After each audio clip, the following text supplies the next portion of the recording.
सुप्रभात बच्चों, आज की तासिका में हम देखेंगे हमारा अंतिम लेसन नंबर 24 मलेरिया। क्या है लेसन का नाम? मलेरिया। तो लेसन हम देखेंगे बच्चों। सभी बच्चे अपने अपनी जो हिंदी की किताब है वो ऊपर निकाल कर रखे और मेरे साथ इस लेसन को समझिए, ठीक है। आदित्य माता पिता के साथ बैठा दूरदर्शन देख रहा था। कार्यक्रम में एक व्यक्ति डॉक्टर साहब के साथ मलेरिया के बारे में चर्चा कर रहे हैं। तो प्रश्नकर्ता मतलब जो क्वेश्चन पूछता है वो यहाँ पर क्या हो रहे हैं, जैसे प्रोग्राम्स होते हैं टीवी पर, देखिए एक डॉक्टर होता है या उसमें जो एक्सपर्ट व्यक्ति होता है उससे उस रोग के बारे में या किसी भी चीज़ के बारे में पूछा जाता है, कुछ सवाल पूछे। वैसे ही यहाँ पर एक मुलाकात हो रही है और मुलाकात में ये जो प्रश्नकर्ता और डॉक्टर साहब है इनके बारे में क्या क्या बातचीत होती है मलेरिया इस रोग के बारे में, चलिए देखते हैं। प्रश्नकर्ता: डॉक्टर साहब, यह मलेरिया क्या होता है? उस पर डॉक्टर साहब बोलते हैं: डॉक्टर साहब, यह एक प्रकार का बुखार है। यह एक प्रकार का बुखार है। उसके बाद प्रश्नकर्ता फिर से एक सवाल पूछता है: इस बुखार की क्या पहचान है? इस बुखार की क्या पहचान है? डॉक्टर साहब से ये पूछते हैं। उसके बाद डॉक्टर साहब क्या कहते हैं, देखते हैं। मलेरिया होने पर पहले रोगी को कपकपी के साथ इतनी सर्दी लगती है कि 2-3 कंबल या रजाइयाँ ओढ़नी पड़ती है। ओके, देखिए मलेरिया का पहला लक्षण यहाँ पर क्या है, मलेरिया होने पर कैसा लगता है ये यहाँ पर दिया है। मलेरिया होने पर रोगी को कपकपी यानी सर्दी से कांपता है। वो व्यक्ति जिसको मलेरिया होता है वो क्या हो जाता है, सर्दी से कांपता है, कपकपी भरी सर्दी होती है उसे, और इतनी उसे ठंड लगती है कि 2-3 कंबल या रजाइयाँ ओढ़नी पड़ती है। बहुत ज़्यादा सर्दी उसे लगती है, बहुत ज़्यादा ठंड लगती है। ओके, उसके बाद देखेंगे अगला सवाल जो प्रश्नकर्ता पूछता है, अरे इतने जोर की सर्दी? डॉक्टर साहब बोलते हैं, हाँ, इतना तेज़ बुखार चढ़ता है कि शरीर गर्म तवे जैसा तपता है। तो देखिए दूसरा लक्षण जो मलेरिया का है वो है फिर इतना तेज़ बुखार चढ़ता है कि शरीर गर्म तवे जैसा तपता है। तो देखिए दूसरा ये लक्षण है, तेज़ बुखार आता है, जैसे हाथ लगाए तो ऐसा लगता है कि गर्म तवे पर हमने हाथ रख लिया। ये है मलेरिया का दूसरा लक्षण। उसके बाद प्रश्नकर्ता पूछता है, अच्छा, पहले कपाने वाली सर्दी और बाद में तपाने वाला बुखार? उसके बाद डॉक्टर साहब कहते हैं कि हाँ, फिर शरीर से पसीना छूटता है जिससे बुखार हल्का हो जाता है। फिर क्या होता है, शरीर से पसीना छूटता है और जिससे बुखार हल्का हो जाता है। उसके बाद प्रश्नकर्ता पूछता है, डॉक्टर साहब, क्या मलेरिया को जूड़ी बुखार भी कहते हैं? डॉक्टर साहब कहते हैं, हाँ, जूड़ी का अर्थ तो सर्दी ही है। चूँकि मलेरिया में सर्दी लगने के बाद बुखार चढ़ता है, इसीलिए इसे जूड़ी बुखार भी कहते हैं। मलेरिया को जूड़ी बुखार भी कहा जाता है। उसके बाद देखेंगे प्रश्नकर्ता प्रश्न पूछते हैं, लोग मलेरिया के शिकार क्यों और कैसे हो जाते हैं डॉक्टर साहब? इस पर डॉक्टर साहब कहते हैं कि इस रोग के कारण का पता डॉक्टर रोनाल्ड रास ने लगाया था। अगले पन्ने पर देखिए बच्चों, वह क्या?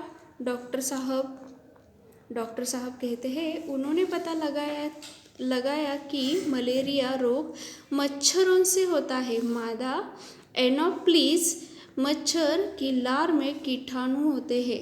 जब यह शरीर में काटता है तो रक्त में कीटाणु छोड़ देता है जिससे मलेरिया हो जाता है। तो देखिए मलेरिया होने का कारण क्या होता है, देखिए मलेरिया रोग मच्छरों से होता है। मादा एनोफ्लिस नाम का ये मच्छर होता है, वो क्या करता है, उनकी लार में ये कीटाणु होता है। लार यानी मुंह में जो लाल होती है वो, और उसकी लार में ये कीटाणु होते हैं और वो जब हमें काटता है तो ये रक्त में हमारे कीटाणु छोड़ देता है और जिससे हमें मलेरिया होता है।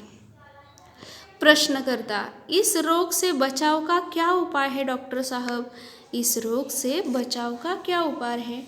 तो डॉक्टर साहब बताते हैं उपाय तो यह है कि मच्छरों को उनके ठिकानों को नष्ट कर दिया जाए। तो देखिए मलेरिया से बचने का उपाय यहाँ पर बता रहे हैं डॉक्टर साहब कि मच्छरों को और उनके ठिकानों को ही नष्ट करना चाहिए। डॉक्टर प्रश्नकर्ता पूछे अर्थात ना रहे बांस ना बजे बांसुरी।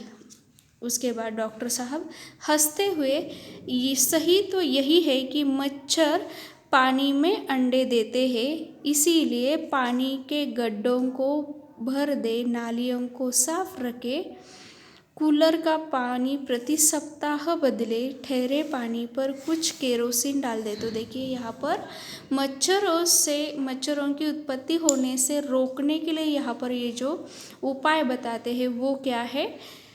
मच्छर पानी में अंडे देते हैं, इसलिए पानी के गड्ढों को भर दे, नालियों को साफ रखे, कूलर का पानी प्रति सप्ताह बदल दे, ठहरे पानी पर कुछ केरोसिन डाल दे। तो ये है मच्छरों की उत्पत्ति रोकने का उपाय जो डॉक्टर साहब ने हमें बताया है। इसके बाद देखेंगे अगले पन्ने पर प्रश्नकर्ता सवाल पूछते हैं कि ठीक है डॉक्टर साहब, इनके साथ साथ और क्या करें?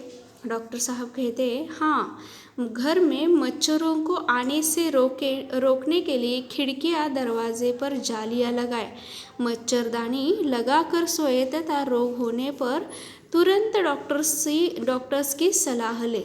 इसके बाद दर्शकों से अगले सप्ताह इसी दिन इसी समय दूसरे रोग की जानकारी के साथ हम फिर उपस्थित होंगे, तब तक के लिए नमस्कार। तो देखिए यहाँ पर मलेरिया इस रोग के बारे में डॉक्टर साहब और जो प्रश्नकर्ता है, जो टीवी के जो क्या बोलते हैं उसे, मुलाकात लेने वाला और मुलाकात देने वाला जो लोग होते हैं उनकी हो, तो डॉक्टर साहब और ये जो प्रश्नकर्ता है उनके बीच में ये जो बातचीत हो रही कि मच्छर मतलब ये मलेरिया जो रोग होता है वो किससे होता है, उससे के क्या लक्षण होते हैं और उससे कैसे बचा जा सकता है, ये इस पाठ में दिया है। तो देखते हैं हम संक्षिप्त में फिर से एक बार। तो देखिए यहाँ पर एक इंटरव्यू हो रहा है और जो प्रश्न करता है वो उनसे प्रश्न पूछ रहा है और आंसर देने वाले एक डॉक्टर है।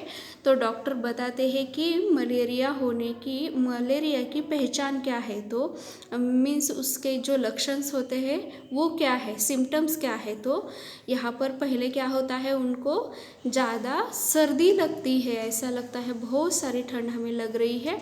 उसके बाद बहुत ही तेज़ बुखार चढ़ता है और ऐसा लगता है कि शरीर पर हम हाथ लगाते हैं तो ऐसा लगता है कि शरीर ये गर्म तवे के जैसा तप रहा है। इसके बाद देखते हैं जो शॉर्ट में इन्होंने बताया, देखिए पहले तो कँपाने वाली सर्दी और बाद में तपाने वाला बुखार, ओके ये लक्षण है।